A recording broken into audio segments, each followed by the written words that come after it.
Oke teman-teman, kembali lagi di channel saya. Setelah episode sebelumnya yang sangat seru, kini kita kembali dengan episode yang baru, dengan bocoran cerita yang saya angkat dari novel. Dan jangan lupa subscribe dulu bagi kalian yang suka.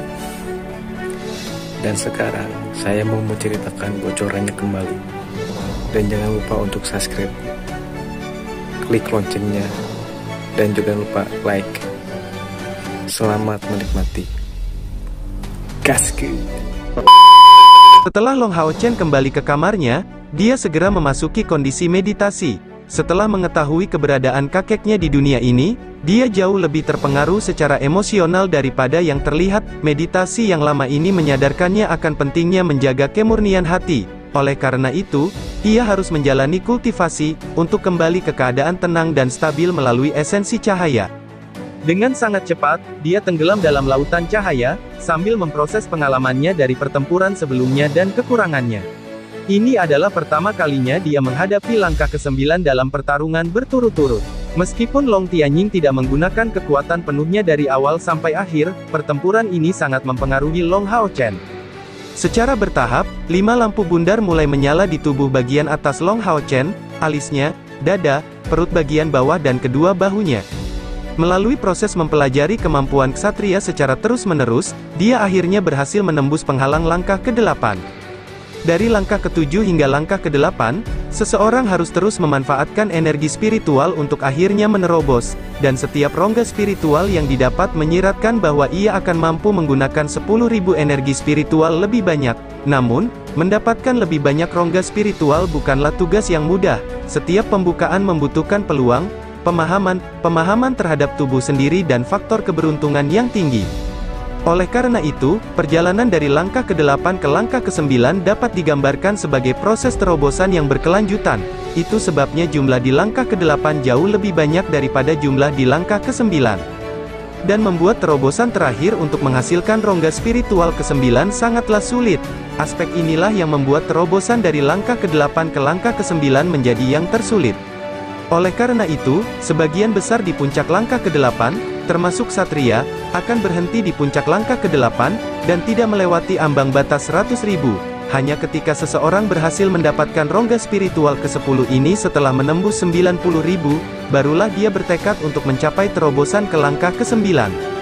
Melalui pemahamannya yang tinggi, Long Hao Chen akhirnya berhasil membuat terobosan, dan saat dia menghasilkan 2 rongga spiritual sekaligus, kecepatan kultivasinya meningkat secara signifikan seperti sebelumnya. Saat dia samar-samar mendapatkan pemahaman mendalam seiring dengan terobosannya, pemahamannya menjadi lebih dalam. Dirinya yang murni memungkinkan tubuhnya untuk sepenuhnya fokus pada esensi cahaya di sekitarnya. Dia menemukan saat ini bahwa ketika jumlah rongga spiritualnya terus bertambah, rongga tersebut tampaknya semakin tinggi di dalam tubuhnya. Dada, alis dan perut, ketiga rongga inti ini adalah posisi yang harus digunakan oleh manusia manapun sebagai fondasi budidaya. Adapun rongga spiritual lainnya, meskipun berfungsi sebagai titik penghubung antara pembuluh darah, baru setelah menembus langkah ke-8 dari langkah ke-7 barulah pengaruhnya sangat berdampak pada budidaya selanjutnya. Lebih dari langkah lainnya, langkah yang paling penting adalah pembangunan fondasi ini, diikuti dengan pengembangannya. Hanya dengan begitu, rongga-rongga spiritual dapat dipupuk tanpa menemui jalan buntu.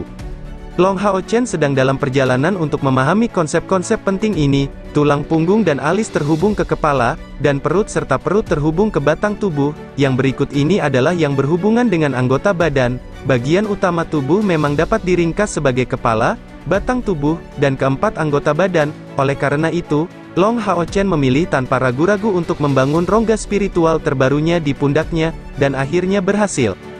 Seolah-olah membuktikan keakuratan penilaiannya, tepat setelah ia memasang rongga spiritual di pundaknya, kemunculan kedua rongga spiritual tersebut menyebabkan perubahan kualitas energi spiritualnya, serta kuantitas yang dapat dikeluarkan sekaligus. Keuntungan sebagai dewa pilihan mulai menjadi semakin nyata. Misalnya, kemampuan seperti Light Speed Flash seharusnya memerlukan waktu akumulasi dan persiapan untuk ksatria normal pada langkah ke-8. Namun dia mampu membuat penundaan yang melekat itu hanya sekedar abstraksi melalui afinitasnya terhadap cahaya. Itulah kesenjangan di antara mereka, dan kesenjangan seperti itu adalah alasan mengapa dia berani menantang ksatria emas murni. Saat ini, fokus Long Hao Chen bukanlah pada pemahamannya, namun pada transformasi terakhir yang terjadi selama persidangan yang hanya menempatkannya melawan kakeknya Long Tianying. Saat memasuki alam epik, Blue Rain Hibiscus of Light dan Arya Dewi Cahaya sepertinya mulai menyatu, dan dari Blue Rain, Long Hao Chen merasakan aura yang sangat merusak. Arya Dewi Cahaya dipenuhi dengan cahaya murni, sementara setelah mencapai tingkat epik, Blue Rain, Hibiscus of Light memperoleh atribut kehidupan. Mungkinkah perpaduan cahaya dan kehidupan menghasilkan dampak yang merusak? Tidak, itu pasti tidak akan terjadi. Meskipun saat itu kekuatan yang dilepaskan oleh semburan cahaya biru tua sangat menakutkan dan sangat merusak, Long Hao Chen secara samar-samar merasakan bahwa itu seharusnya merupakan energi lain selain energi yang benar-benar merusak. Namun proses fusi tersebut masih jauh dari selesai, dan berakhir terlalu cepat, oleh karena itu, tidak meninggalkan banyak detail dalam ingatannya. Long Hao Chen sebenarnya tidak dapat memastikan apakah jika dia diberi kesempatan lain sebesar itu, dia akan mampu menggunakan kekuatan seperti itu untuk kedua kalinya. Pada saat yang sama, dia secara samar-samar menyadari bahwa jika dia bisa mendapatkan kemampuan ini, mungkin itu bisa melahirkan eksistensi dengan level yang lebih tinggi. Kenangan paling mendalam dalam benak Long Hao Chen adalah saat terakhir ketika Blue Rain Hibiscus of Light bergetar saat Arya Dewi Cahaya mengeluarkan tangisan ringan.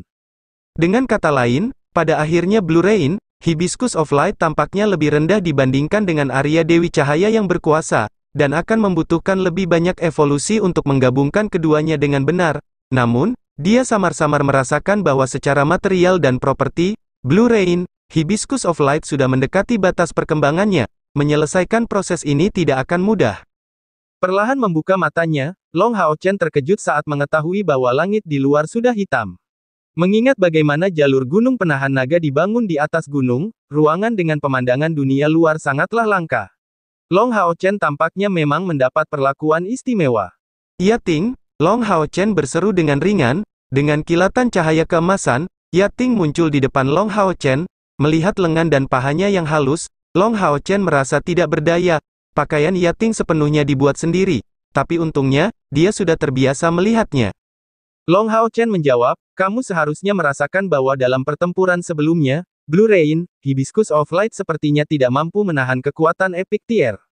Meskipun melalui teknik keturunan dewa kita, teknik ini hampir tidak mencapai tingkat epik, sepertinya ada sesuatu yang kurang, bahkan Arya Dewi Cahaya sepertinya juga kekurangan sesuatu. Blue Rain, Hibiscus of Light bisa dikatakan telah dipelihara di tubuhmu sepanjang waktu, jadi indramu seharusnya lebih besar dariku dalam hal itu. Bisakah kamu memikirkan cara untuk melanjutkan evolusinya? Yating mengungkapkan senyuman manis, ada jalan. Long Hao Chen memberinya tatapan kaget. Awalnya dia hanya ingin mencoba mendapatkan informasi dari Yating, jadi dia tidak menyangka Yating akan langsung menunjukkan senyuman percaya diri padanya. Tuan, Anda lupa meteorit yang diperoleh dari kuil prajurit. Apa yang kurang dari Blue Rain, Hibiscus of Light untuk terus berevolusi adalah materi. Kualitasnya tidak cukup untuk mencapai tingkat fusi berikutnya dengan elemen cahaya kita. Inilah sebabnya mengapa ia ternyata tidak dapat berevolusi lebih jauh, dan hal yang sama terjadi pada Arya Dewi Cahaya. Hanya saja Blue Rain, Hibiscus of Light tidak memiliki niat pedang alami untuk membuat materialnya mencapai grade yang lebih tinggi. Untuk saat ini, aku bisa bertindak sebagai jiwa untuk kedua pedang ini, tapi tidak keduanya sekaligus.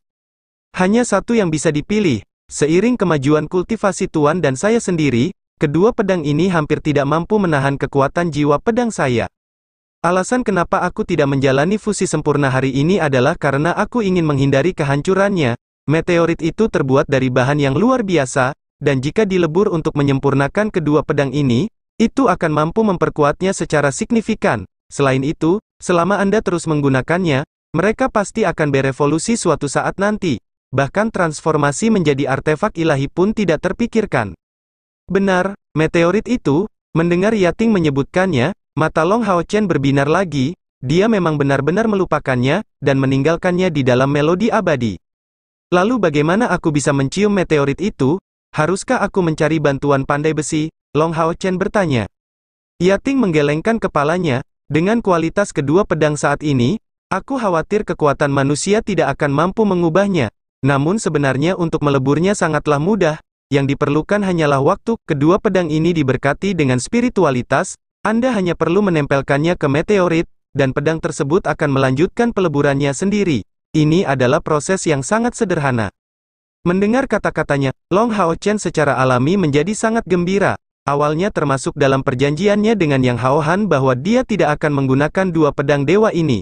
Karena keadaannya seperti ini, periode waktu ini adalah saat terbaik untuk meleburnya dengan meteorit. Dengan pemikiran ini, dia mengeluarkan meteorit itu dari Eternal Melody.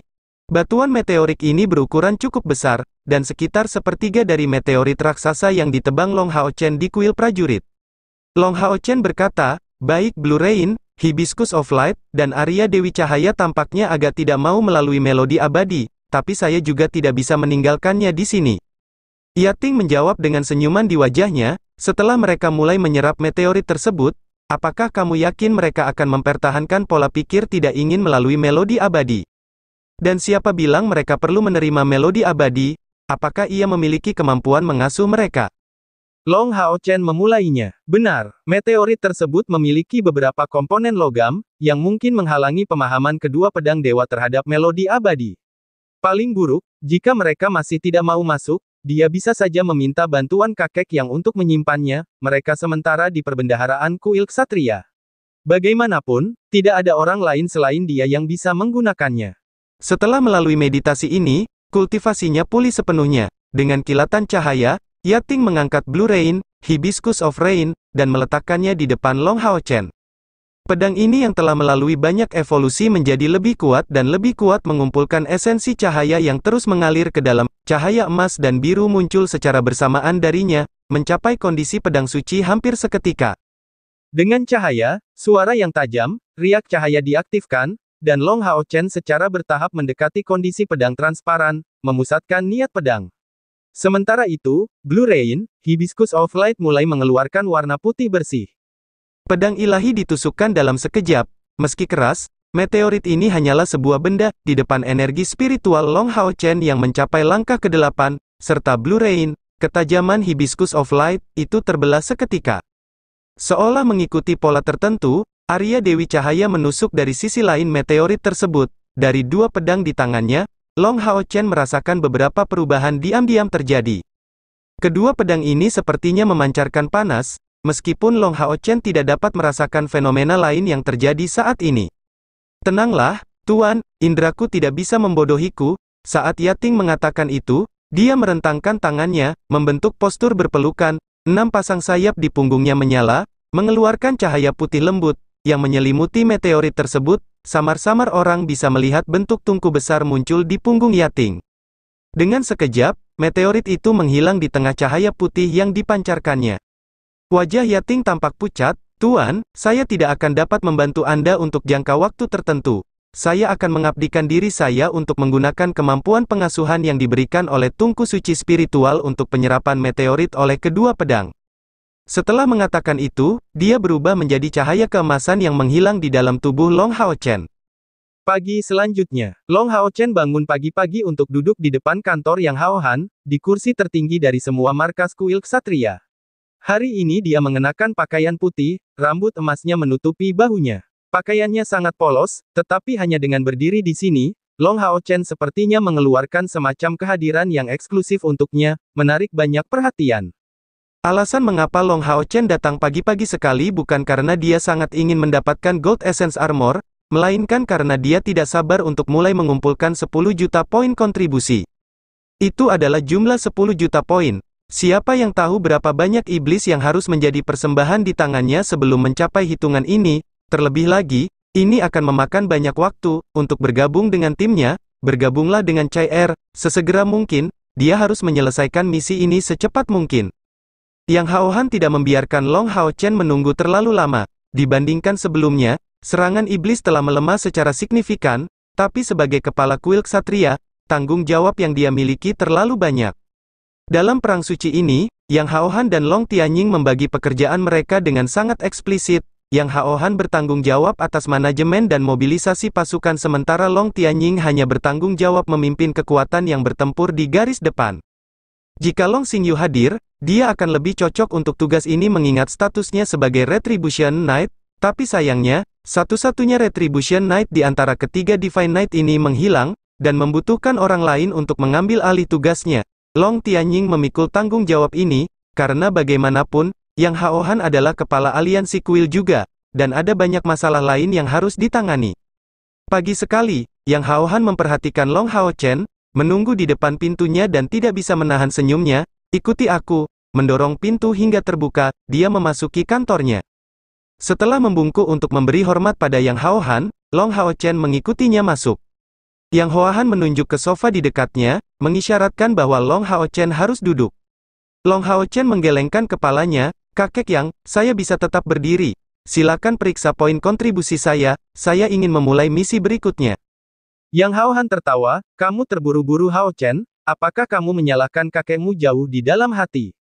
Long Hao Chen terkejut dengan pertanyaan ini, dan tetap diam. Sebenarnya, jauh di lubuk hatinya, dia tidak tahu apakah dia benar-benar menyalahkannya.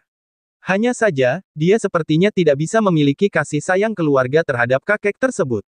Bagaimanapun, dia tidak sama seperti saat pertama kali bertemu Long Xingyu. Saat bertemu ayahnya, usianya masih muda, masih di bawah 10 tahun.